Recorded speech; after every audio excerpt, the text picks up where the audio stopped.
Hello, I'm Veronica Corningstone. It is 6 o'clock Eastern Time and I'm reporting live from New York City.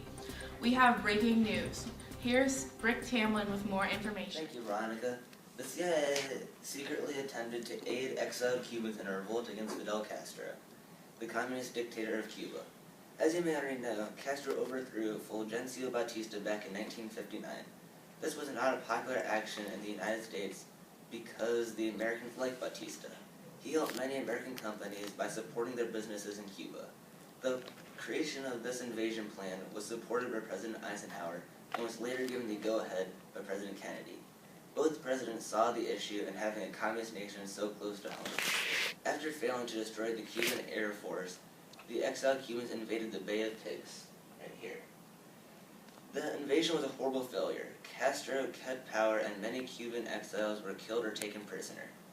The invasion might have stood a chance, but Kennedy did not authorize use of American air support. He did not authorize it because the New York Times had an article revealing that the CIA was training the Cuban exile and he wanted to try to avoid the American connection to the invasion being discovered, and the air support would hurt their chances.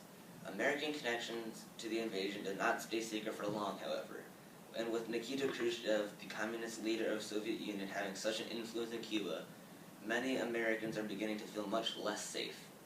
We will have more information coming in soon. Back to Veronica, who was President Kennedy. Here today I have President Kennedy with me to talk about the Bay of Pigs invasion.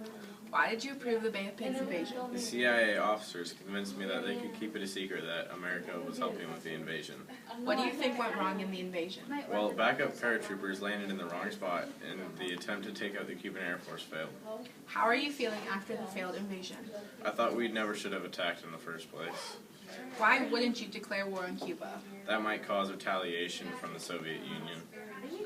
What do you think about Fidel Castro? I really don't like him that much. How's America going to come back after that embarrassment? That is classified information.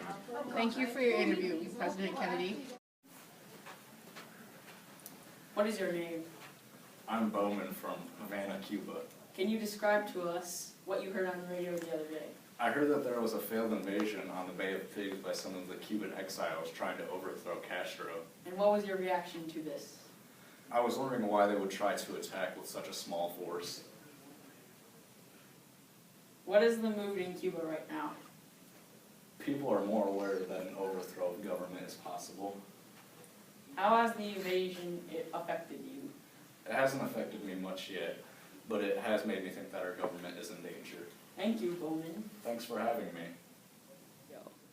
Here we have military analyst Special Agent Hudson. He served in World War II. Mr. Hudson, I have a few questions for the Bay of Pigs invasion. What was the reasoning behind the invasion? It was to overthrow Castro without involving the U.S. military. Alright. Why do you think that the invasion failed?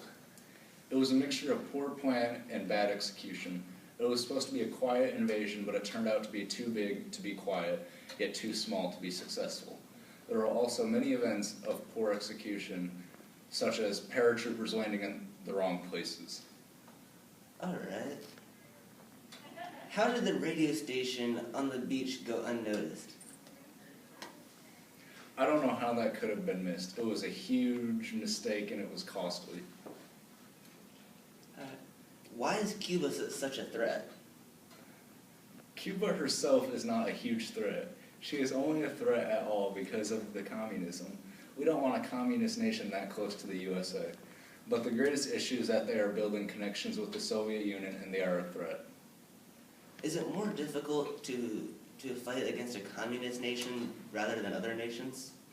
Yes, the leaders see everybody except them as equal, so there are no limitations to who they have to fight. They often have very large militaries and are difficult to fight against. Thank you for your time, Mr. Hudson. You're welcome.